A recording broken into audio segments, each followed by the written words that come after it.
Bonjour à tous, voici une série de vidéos sur les probabilités qui fait suite, donc cette série de vidéos fait suite à la vidéo de 6e sur tableau et graphique.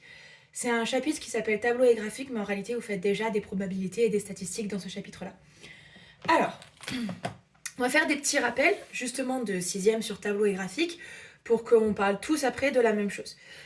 Donc, déjà,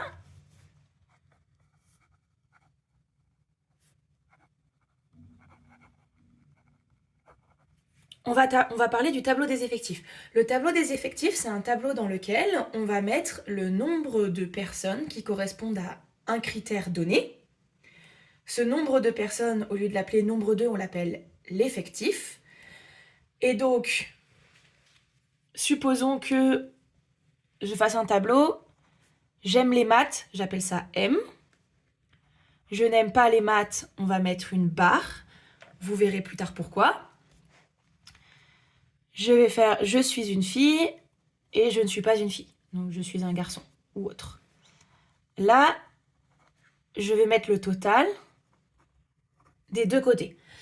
Donc c'est un tableau à double entrée. Supposons que sur ma classe de 30 élèves, j'ai 18 filles, donc 12 pas filles. J'ai 10 filles qui aiment les maths, on va le mettre ici. Donc ça, ce sont les filles qui aiment les maths. J'ai donc, par soustraction, 8 filles qui n'aiment pas les maths, puisqu'elles sont 18 au total. Et supposons que j'ai 17 personnes qui aiment les maths en tout. J'ai donc 7 pas filles qui aiment les maths. Ici, je vais faire la différence. J'en ai 5 qui ne sont pas des filles et qui n'aiment pas les maths. Et ceux qui n'aiment pas les maths sont 13. C'est un tableau à double entrée, un tableau des effectifs. Ça, c'est l'effectif des filles qui aiment les maths. Ça, par exemple, c'est l'effectif des pas filles qui n'aiment pas les maths. Voilà.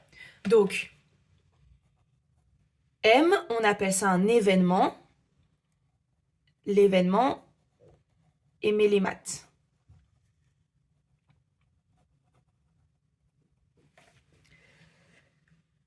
C'est un événement parce que c'est un critère qui regroupe plusieurs individus. Quand on dit plusieurs, ça peut même être aucun. Hein. Dans ce tableau, vous pouvez avoir 0 personne qui correspond à l'événement.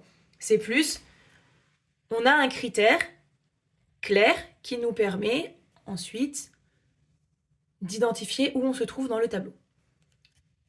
Donc, dans l'événement M, on met aimer les maths. Pourquoi est-ce que j'ai mis M bar? C'est parce que ça s'appelle un événement contraire.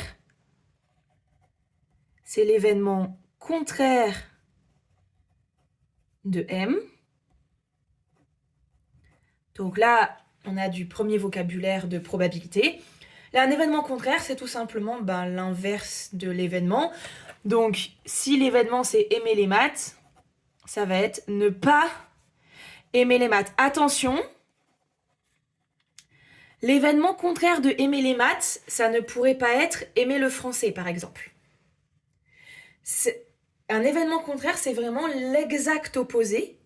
Et l'exact opposé d'aimer les maths, c'est pas aimer le français, c'est ne pas aimer les maths. D'accord? C'est pour ça que je dis ne pas être une fille. Parce que l'événement contraire d'être une fille, c'est ne pas être une fille. Utiliser une négation, ça sera plus simple.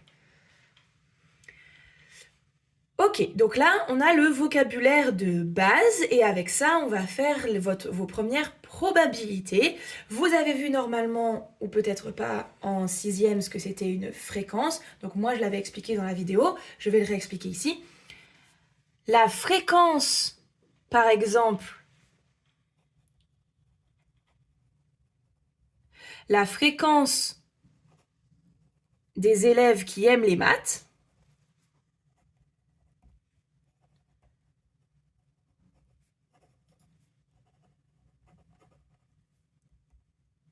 c'est le nombre d'élèves total qui aiment les maths sur le nombre d'élèves total.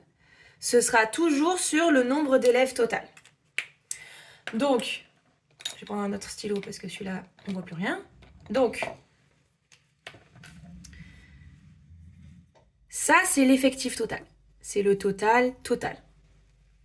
Une fréquence, c'est toujours l'effectif qui nous intéresse sur l'effectif total. Mais on appelle ça aussi probabilité. Par exemple, ça se noterait probabilité de M, et ce serait 17 sur 30. On va aller un chouïa plus loin, on va garder ce tableau. Si jamais je veux la probabilité, donc, comment est-ce que je peux faire ça pour que vous voyez? Je vais mettre ça là, hop. Si jamais je veux la probabilité d'être une PAFI et qui aime les maths, et ça se note avec un petit pont comme ça, c'est pour intersection. Vous avez déjà vu ce symbole normalement en 6e, quand vous faisiez par exemple les droites, parce que l'intersection de la droite D1 et D2, ça se notait comme ça, D1 inter D2, et c'était par exemple, je sais pas moi, le point M, vous mettiez égal M. Voilà, donc ça c'est intersection ou inter, donc c'est et en probabilité. Il faut être à la fois pas une fille et aimer les maths. Vous allez donc regarder dans le tableau où est-ce qu'on se situe, donc on est là, donc ça va être 7, toujours sur 30. Et alors, de tout ça va découler une formule importante qu'il va falloir me retenir.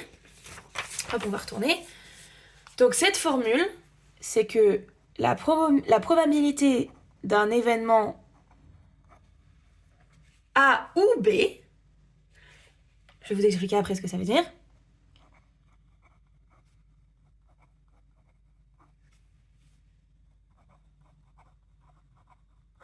Alors, la probabilité de A union B, c'est P de A plus P de B moins P de A inter B. Et là, vous me dites, quoi?